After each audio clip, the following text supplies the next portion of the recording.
তো এই যে হুদুদুল হারামের বাউন্ডারিটা, মদিনারটা দিয়েছেন ঠিক করে দিয়েছেন বিশ্বনবী, আর মক্কারটা দিয়েছেন সাইয়েদনা ইব্রাহিম।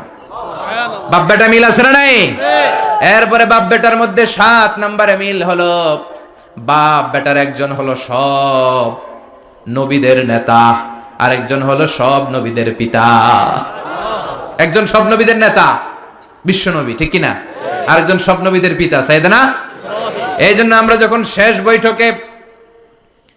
বৈঠকে নামাজের শেষ বৈঠকে যখন সালাম ফেরার জন্য প্রস্তুতি নেই, তার আগে বাপ বেটা দুইজনের উপরে সালাম আছে না নাই? একটা দুরুদ আছে না নাই?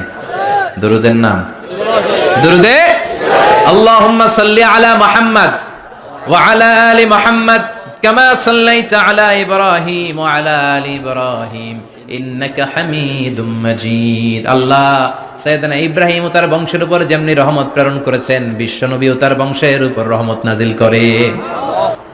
আল্লাহুম্মা বারিক আলা মুহাম্মদ ওয়া আলা আলি মুহাম্মদ কামা বারাকতা আলা ইব্রাহিম ওয়া আলা আলি ইব্রাহিম ইন্নাকা হামিদুম মাজিদ। ও আল্লাহ, সাইয়েদনা ইব্রাহিমের বংশের উপর এবং তার উপর যেমনি বরকত নাজিল করেছেন, বিশ্বনবী ও তার বংশের উপর তেমনি বরকত নাজিল করে। দেখেন, দুইজনের কথাই আছে, বিশ্বনবীর কথাও আছে, সাইয়েদনা ইব্রাহিমের কথাও আছে। এই 7টা দিক থেকে বাপ বেটার মধ্যে মিল রেখেছে কে? আল্লাহ। সুবহানাল্লাহ। কি নবী ছিলেন!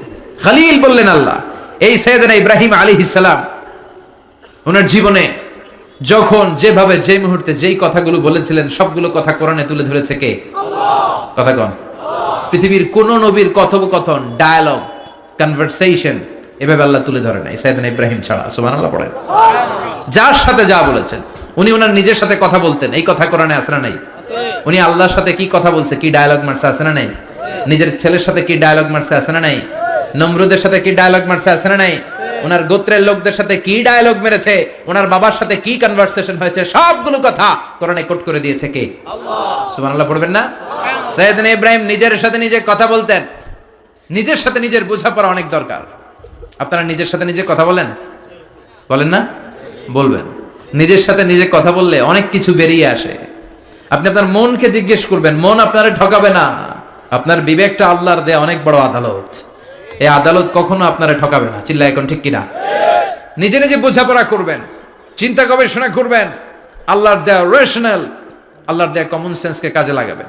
আমরা আকল বলতে একটা কথা বলি না, এটাকে ইংরেজিতে বলে কমন সেন্স। কি বলে? Common sense is very uncommon thing. Common sense হচ্ছে এমন জিনিস যেটা খুব আনকমন, এটা অনেকের থাকে না। কথা কন? প্রত্যেক